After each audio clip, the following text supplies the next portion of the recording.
Hello lovely, it's Yasmin from yasminvorology.com. I'm the creator of Tiny Time Big Results, and in today's video I wanted to share something with you that I think will resonate, and I hope you get some benefit from this as well.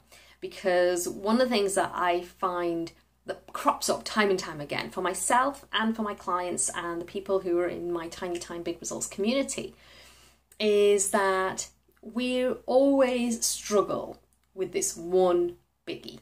Okay, now having your own business can be tough because you're putting yourself out there. It can be hard to be visible, and you kind of put yourself on the line and saying, listen, these are my wares. Do you want to buy? And it can be a struggle because after all, if having your own business was easy, everyone would do it, and they don't. So it takes a special kind of a person to actually run their own business. And so one of the things that I suppose trips me up the most, this is probably one of my biggest nemesis, is the belief that I'm not good enough.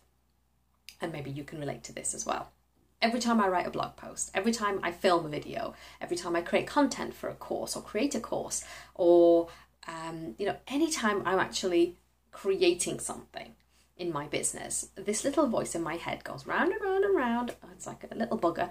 It says, you're not good enough. This is crap. This is rubbish. Who'd want to read this? Why are you writing this? Oh my God, this is such drivel. Go back, come back another day and start again. And maybe you have this voice too.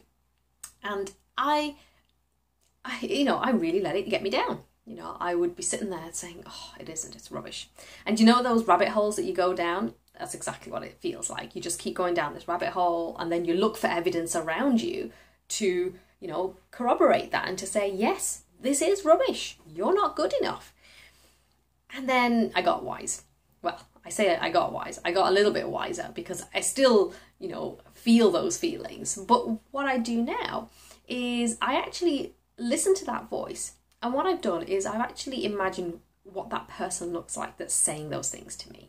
So is it somebody who's, very tall, and, you imagine those pictures in your childhood books of like pinched noses and those little glasses and, with a big severe bun in their head, or is it a big growly monster? I actually create this vision of what that person looks like so that it feels a little bit more like I can have a conversation with them.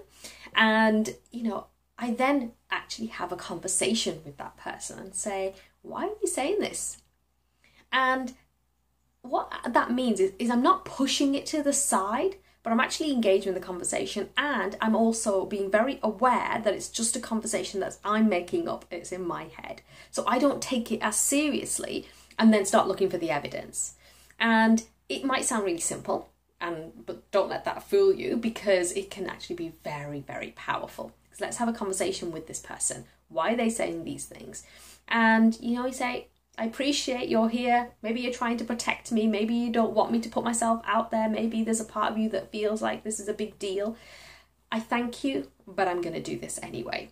Because the idea that you can be perfect in the way that you run your business is a complete and utter cul-de-sac for you, because you will never ever feel like it's perfect. You'll do a video and then you think, oh, I said an too many times, and you will struggle. And when you try and make things perfect, you will tie yourself up into little knots, and honestly, it's just not worth it. So, each time you've done something, if you get that little voice and you say, I'm fine, this is as good as it's going to get right now, I can improve on it. I can, when, as Oprah always used to say, or so she still says it, is when you know better, you do better. So if you look at some of my videos from early on, they have improved, and I hope, and, you get better. But don't let that voice tell you that you're not good enough, because you are good enough. You are enough. And what you have right now is what the world needs to hear. So don't let that voice stop you from putting yourself out there, from being visible and sharing your gifts and your talents. That's what you're here for. So please go forth and share your talents and your gifts and be well paid for it. Okay, I'll talk to you next time. Take care.